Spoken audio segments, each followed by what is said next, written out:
മന്ത്രിസ്ഥാനത്തേക്ക് പല പേരുകളും നമ്മൾ കോൺഗ്രസിൽ നിന്ന് ഉയർന്നു കേൾക്കുന്നുണ്ട്. മുതിർന്ന നേതാക്കളുടെ പേരുണ്ട്. ഒപ്പം സാമുദായിക സമവാക്യങ്ങളൊക്കെ പരിഗണിച്ചുകൊണ്ട് തന്നെയായിരിക്കും മന്ത്രിസ്ഥാനത്തേക്ക് പലരെയും പരിഗണിക്കുക എന്ന കാര്യം ഉറപ്പാണ്. നമ്മൾ പല പേരുകളും കേൾക്കുന്നുണ്ടെങ്കിലും നിർണായകമായ പങ്ക് വഹിച്ച ഇത്തവണ UDFന്റെ വിജയത്തിന് ആക്കം കൂട്ടിയ ഒരു മണ്ഡലമാണ് ഒരു ജില്ലയാണ് കോഴിക്കോട് എന്ന കാര്യത്തിൽ തർക്കമില്ല. വർഷങ്ങൾക്ക് ശേഷം കോഴിക്കോട് നിന്ന് കോൺഗ്രസിന് ഒരു MLA ഉണ്ടാവുകയാണ്. അപ്പോൾ കോഴിക്കോട് ജില്ലയിൽ നിന്ന് മന്ത്രിയും ഉണ്ടാകില്ല എന്നൊരു ചോദ്യമുണ്ട്. 3 പേരുകളാണ് ഇപ്പോൾ പരിഗണനയിലുള്ളത്. കോൺഗ്രസിന്റെ DCC president K Praveen Kumar, KPCC general സെക്രട്ടറിമാരായ വിദ്യാ ബാലകൃഷ്ണൻ, K ജയന്ത് എന്നിവരാണ് പരിഗണനയിലുള്ളത്. ജില്ലയുടെ വിജയശില്പി എന്നതാണ് പ്രവീൺകുമാറിന്റെ അവകാശവാദം. വനിതാ ഈഴവ പരിഗണന തുണയ്ക്കുമെന്ന് വിദ്യാ ബാലകൃഷ്ണൻ പ്രതീക്ഷിക്കുന്നു.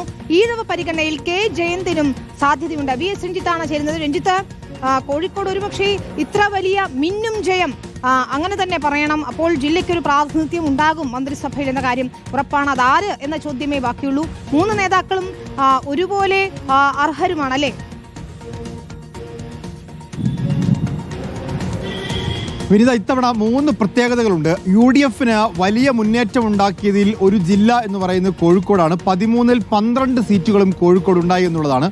20 വർഷത്തിന് ശേഷം കോഴിക്കോട് കോൺഗ്രസിന് MLA ഉണ്ടായി എന്നുള്ളത് മറ്റൊരു പ്രത്യേകത.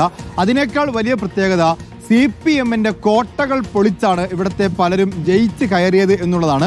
കഴിഞ്ഞ തദ്ദേശ സ്വയംഭരണ തെരഞ്ഞെടുപ്പിൽ ഏകദേശം 35,000-ഓളം വോട്ടിന് മുന്നിൽ നിന്നിരുന്ന ഒരു മണ്ഡലം, അതാണ് എലത്തൂർ മണ്ഡലം. കഴിഞ്ഞ തവണ 39,000 വോട്ടിനാണ് AK ശശീന്ദ്രൻ ജയിച്ചത്. അവിടെ നിന്നാണ് വിദ്യാ ബാലകൃഷ്ണൻ എന്ന് പറയുന്ന വനിതാ നേതാവ് ജയിച്ചു കയറുന്നത്. AK ശശീന്ദ്രൻ മന്ത്രിയായിരുന്നു. അദ്ദേഹത്തോട് ജയിച്ചു കയറിയ വിദ്യാ ബാലകൃഷ്ണൻ KPCC ജനറൽ സെക്രട്ടറിയാണ്. അവരുടെ പേരാണ് ഉയർന്നു കേൾക്കുന്ന ഒരു പേര് എന്ന് പറയുന്നത്.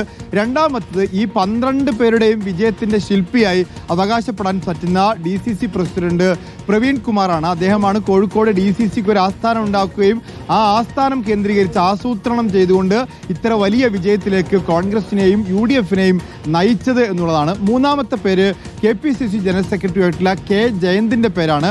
ജയന്തിനെ സംബന്ധിച്ചിടത്തോളം അദ്ദേഹം K സുധാകരൻ പ്രസിഡന്റ് ആയിരിക്കുമ്പോൾ ജനറൽ സെക്രട്ടറിയായി പാർട്ടിയെ നയിക്കുക മാത്രമല്ല, കോഴിക്കോട് നോർത്ത് പോലെ കഴിഞ്ഞ തദ്ദേശ സ്വയംഭരണ തെരഞ്ഞെടുപ്പിലും ഈ LDFനൊപ്പം നിന്ന് നോർത്ത് പോലൊരു മണ്ഡലത്തിൽ തോട്ടത്തിൽ രവീന്ദ്രനെ പോലെ ജനകീയനായ ഒരു സ്ഥാനാർത്ഥിയെ മത്സരിച്ച് പരാജയപ്പെടുത്തിയാണ് ജയന്ത് എത്തിയത്. ഏതായാലും വർഷങ്ങൾക്കിപ്പുറം കോഴിക്കോട്ട് നിന്നൊരു MLA-മാർ കോൺഗ്രസിനുണ്ടാകുമ്പോൾ ഒരു മന്ത്രി ഉണ്ടാകുമെന്ന് ഉറപ്പാണ്. അതിലാരാണെന്നുള്ളതാണ് ഈ 3 പേരുകൾ വളരെ സജീവമായി തന്നെ നേതൃത്വം പരിഗണിക്കുന്നുണ്ട്. ശരി, നമുക്ക് കത്തിരുന്ന് കാണാം. വിദ്യാ ബാലകൃഷ്ണൻ വിജയത്തിന് ശേഷം പറഞ്ഞ ഒരു പ്രതികരണം എനിക്ക് ഓർമ്മയുണ്ട് രഞ്ജിത്ത്. അങ്ങനെ പൊളിയാത്ത കോട്ടകളൊന്നുമില്ലല്ലോ, അത്തരത്തിലൊരു കോട്ട ഞാനും പൊളിച്ചിരിക്കുന്നു എന്നാണ്. അങ്ങനെ CPMന്റെ പല കോട്ടകളും പൊളിച്ചു തന്നെയാണ് MLA-മാർ, UDFന്റെ MLA-മാർ ഇതാ സഭയിലേക്ക് എത്തുന്നത്. CPM ക്യാമ്പിൽ ഇപ്പോഴും LDF ക്യാമ്പിൽ ഇപ്പോഴും ഞെട്ടൽ മാറിയിട്ടില്ല. പല അച്ചടക്ക നടപടികളും വരും എന്നൊക്കെ അറിയുന്നു. നമുക്കതിന്റെ വിശദാംശങ്ങളിലേക്ക് കൂടി